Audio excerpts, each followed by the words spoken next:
Fast Lawyer VR Reviews. For sexy VR reviews, hit the subscribe button. Hello, I'm Fast Lawyer. Today we're going to do a Let's Play and initial impressions review for David Slade Mysteries, Case Files, Memories of the Past, Apartment 202. Two different episodes.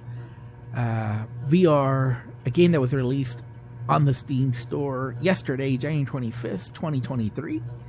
It normally retails for $10. I bought it at that price. It supports OpenXR and Steam VR. Now, currently, I am playing standing. These are your options. You can go for snap turn or 360 smooth turn. You do have full locomotion. The other options are just language and subtitle. So, not very many options. No graphical settings. I am getting a steady 90 frames per second on my RTX 3080. This is like the main hub. You start with the police academy. That's the tutorial. And there's a shooting range that's actually better than I thought it would be. And, you know, there's stuff. A lot of this stuff is point and click. So, you know, you point here. This billboard contains photos and evidence about my sister's mysterious death. There are way too many unanswered questions, and I'm not willing to let it go just yet. I should probably read the notes to the right. It'll give me some insight to the case. I think that's for the other case. I don't think this is for this case. So we're going to do the first case, not the Memories of the Past. So let's go ahead and start. Now, I am going to edit this video because I want to avoid spoilers. And unfortunately, I have to do a new game. There's no separate save file. So I'm going to write over my continue, which I spent almost 2 hours on. No, I'm not sure, but I have to for this video. So I am going to edit the video. I'll show maybe a little bit of this. And if you're going to do cinematic scenes, I think this is a good idea. So devs, if you have a 2D cinematic scene in your VR game, do it something like this. Stormy night in the city of Riverside.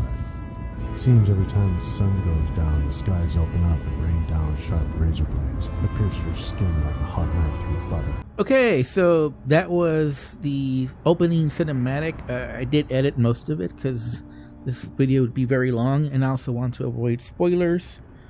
Although there was nothing really spoilery about that opening cinematic. I think it's mostly just a time constraint. So this is your evidence field kit. It actually is pretty cool. And unfortunately, though, even though you have a backpack, you can't really... Electric meters. Nothing worth noting. I'm going to skip through a lot of this. Oh, by the way, you have to figure out how to get past this.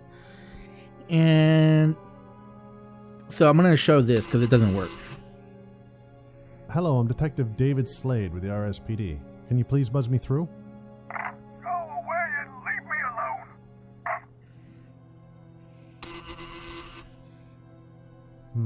No answer. Apartment 202 belongs to one Jack Mathers. No answer. What did the fish say when he swam into a wall?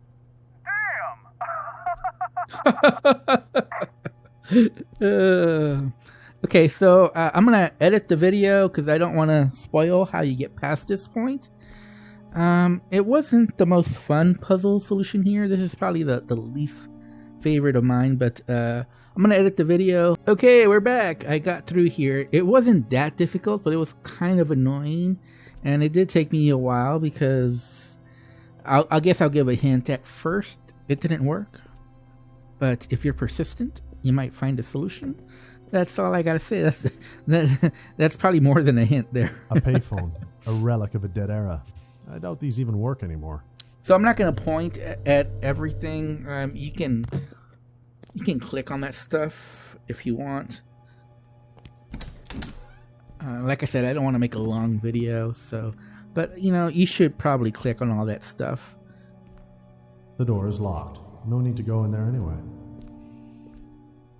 Now you do have a flashlight. And you also have your revolver. Now, because we're handling the evidence kit here, we can't really use our revolver. As I approached apartment 202, I did indeed notice a strong and pungent smell. but that could just be the building's natural stench. Now, you should knock on the doors. Hello, I'm Detective David Slade with the RSPD. I'd like to ask you a few questions, please. Go away! I do not want to get involved! Please, leave me alone! And you have your badge here that you show to people. Unfortunately, in this case, we can't because you also have a phone here. I didn't find it too useful so far. It kind of gives you like a synopsis. Very generic one, though. And then you have your handcuffs. And you notice you don't have anything else. The other button is for setting your height, which our height seems to be fine. So, again, standing this close to room 202, I do smell a very strong and vile odor coming from within. So we knock again. Hello, Mr. Mathers? This is the RSPD. I'm here to make sure you're all right. Hello? No answer. I need to find a way inside. Now, this took me longer than probably it should have. The answer, I'll give a hint. The answer is very obvious, you know, if you just think about where people might put a key. I just didn't realize that you could interact with this. That's why it took me so long. But anyways, I'm going to edit the video and we'll be right back. Okay, we're back and we did find a key, but the key actually doesn't open the door to the apartment itself. What it does, it opens the mailbox for the apartment. So we got to use our inventory. Here's the key that I found. And we're going to use it right here. These mailboxes are for the tenants of the building. Apartment 202 belongs to Jack Mathers. It's locked. I can barely see these.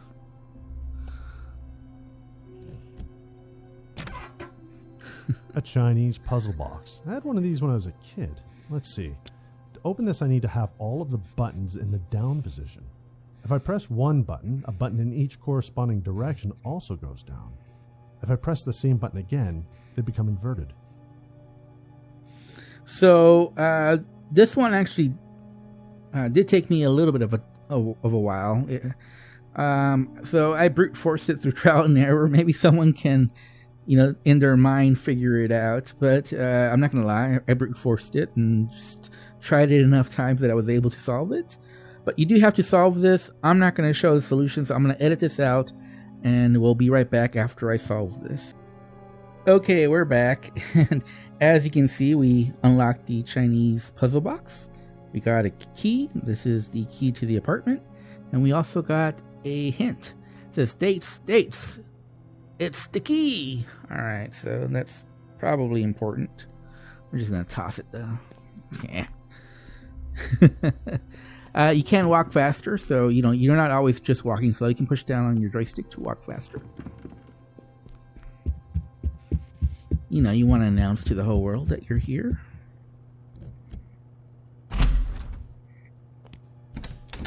There we go. And we're going to get... By the way, you do have button crouch, but you can also manually crouch. And as soon as we go inside... As I entered apartment 202, the first thing I noticed was a large pool of blood in the kitchen dining area. I figured that was a good place to start my investigation. And again, you can click on this stuff. A shelf with a couple photos on it. Maybe friends or family? And obviously this is a, I don't know if I said this, but this is a puzzle adventure game, detective, film noir, and investigation. So, you know, I've been really liking this so far. I've really been enjoying it, although I did get stuck. So it took me 2 hours. I haven't beaten the first episode, but that's because I got stuck and I just couldn't figure out what to do. We're not yet to the part that I got stuck in, though.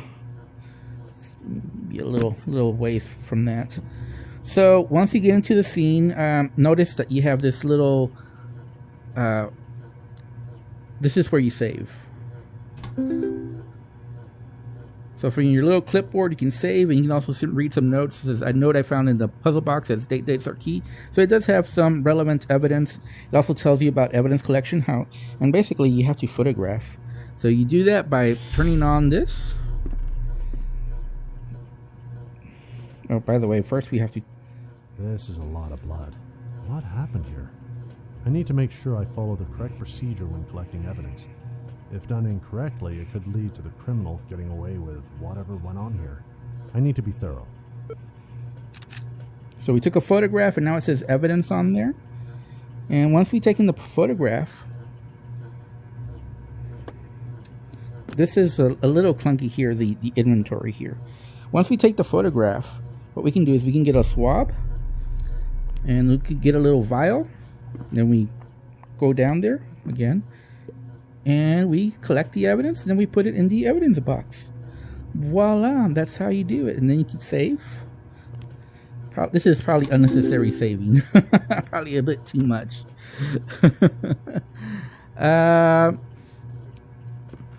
And from this point, let me see. I don't want to dawdle too much because I don't want to make this a long video.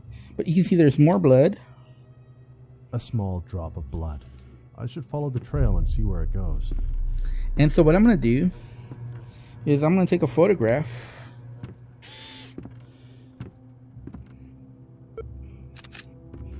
And we'll collect the evidence a little bit later.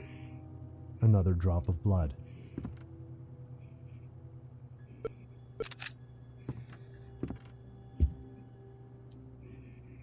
Another small amount of blood.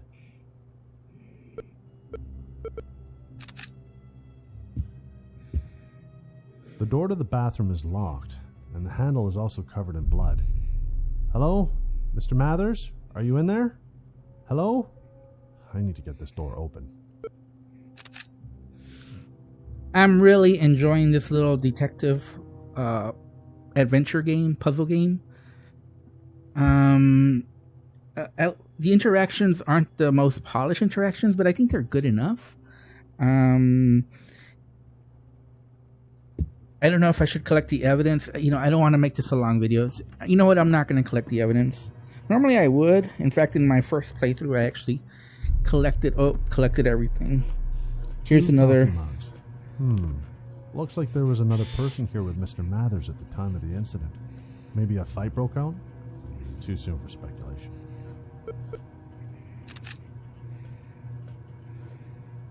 So I don't know that you can take the photograph of the other cup. I don't think so. Looks like Mr. Mathers was in the middle of breakfast, which was rudely interrupted. And I don't think there's any photographs here. I might be wrong on that, though. But we're going to leave that there for now. And we're going to try to open the door, see what happens. I don't think we haven't tried. Yeah, I don't think there's anybody there. So I think all we can do is open this one. As I entered the bedroom, I noticed the nightstand was flipped over, a desk was completely ransacked, and there's clothing all over the floor. And there is a secret here. And so I'm going to just warn, spoiler alert, I kind of have to spoil this one because there's a puzzle involved in there as well. I'm not going to spoil the actual puzzle. But part of the puzzle is actually just actually, let's just do this. This is easier, so I don't consider this a spoiler. One message. Hey, Jack, it's Bill. You are right. The killings in the late 1960s and 1970s are connected. The MO is identical. You said you have a suspect. You also said that suspect lives in the same apartment complex as you do in room 203. Are you nuts moving in across the hall from him? If that is the sick bastard, you could be putting yourself in harm's way. I hope you know what you're doing, Jack.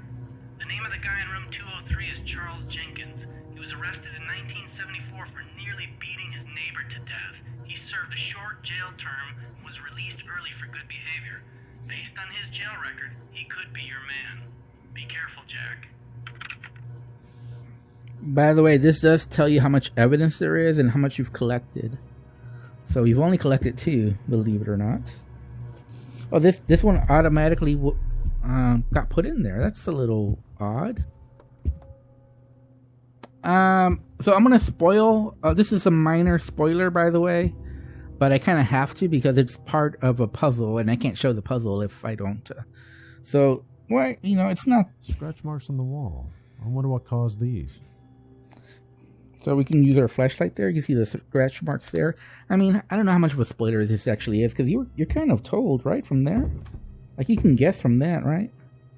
So, you know, minor spoiler here. So we got to figure out the code, and I will give a hint. I'm not going to spoil it, but I will give a hint. The hint is, obviously, that you were given a hint earlier. So if you remember the hint, you should be able to solve this. So I'm going to edit the video, and we'll be right back after I have opened the safe. So you notice here there's a detailed dossier on one Charles Jenkins. It looks like this scumbag has made a career out of being a waste of space. It also looks like Jack was trying to connect the dots to a bunch of unsolved murders, and Jack thinks it's none other than Charles Jenkins.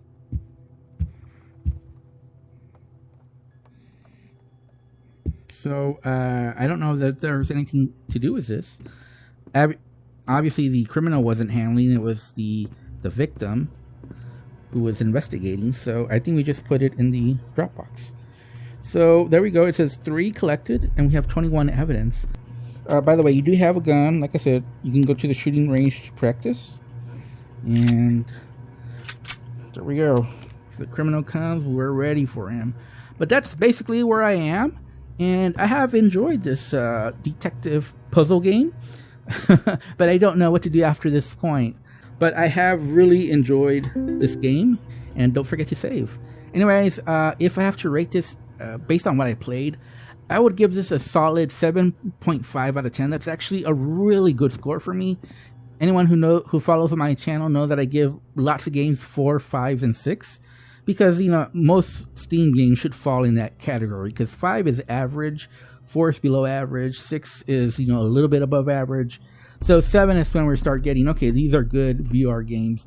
7.5 is pretty high. Just for context, I gave Half-Life Alyx an 8.5. So maybe now, you know, with the Steam Workshop and whatnot, if I looked at it again, I'd probably give it a 9. But back then when it first released, based on what I played and based on some of the mechanics, I gave it an 8.5. But that's besides the point. My point is that, you know, I'm a tough grader. And I give most games a 4, 5, 6. So anything outside of that is either really bad, like a 3, or really good, a 7, 7.5, 8, 9. So this is a really good game. I really enjoyed it. It's not for everyone, obviously, because this is a puzzle game. So you have to like puzzles. You have to be able to. You have to like solving mysteries and puzzles, and you have to like the detective noir style of game. And some of the mechanics, you know, are point and click. So if you don't like that, it's not the game for you.